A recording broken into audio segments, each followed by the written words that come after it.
இயற்கை அன்னையின் மனிதன் மேலுள்ள கோபம் உச்சகட்டத்தில். நில். எங்கே ஓடிக்கொண்டு இருக்கிறாய். நான் சந்திரனில் இடம் பிடிக்க போய் கொண்டிருக்கிறேன். ஏன் பூமியை விட்டு சந்திரனில் போகப் போறாயா. ஆமாம், அங்கே 10 ஏக்கர் நிலத்தை வளைத்து போட்டு விட்டு வருவேன். கேள்வி மட்டும் தான் கேட்கிறது, ஆளை காணோமே. நீங்கள் யார். நான் யாருன்னு கேக்குற முட்டாபேலே, நான் தாண்டா இயற்கை அன்னை.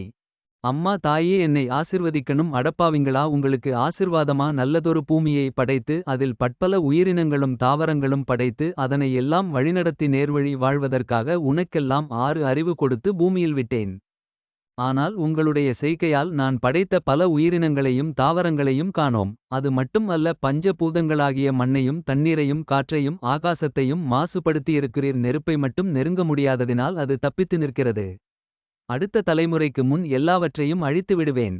அம்மா இயற்கை அன்னையே, எங்களை மன்னித்து விடுமா. அடுத்த தலைமுறையை வாழ விடுமா. அப்படி ஆசை இருந்தால் சில வழிமுறைகள் செயல்படுத்த முயற்சி செய். அப்படியே செய்கிறேன் அன்னையே. சுற்றுச்சூழல் மாசு குறைக்கும் சில வழிமுறைகள். 1. மறுசுழற்சி செய்ய முடியாத சர்வ சாதாரணமாக பூமியை மூழ்கடித்து கொண்டிருக்கும் பலதரப்பட்ட எரியக்கூடிய குப்பைகள். பிளாஸ்டிக், ரப்பர், தெர்மோ சீட் மற்றும் தோல் பொருட்கள். இவைகளை எரித்து அழிக்கும் விதமாக உலையில் எரியும் பொது புகை. நாற்றம் வெளியே வராத விதம் எரித்து பில்டர் செய்யும் விதம். 2.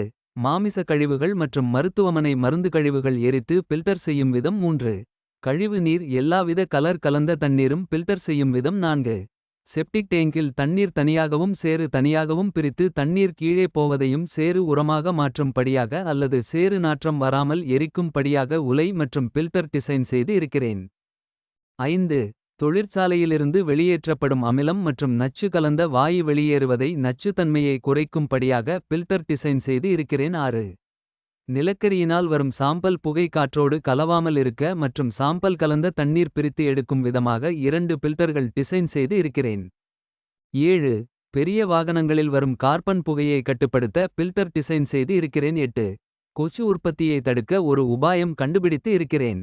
மேல் சொன்ன விஷயங்களுக்கு டிசைன் ரெடியாக இருக்கிறது.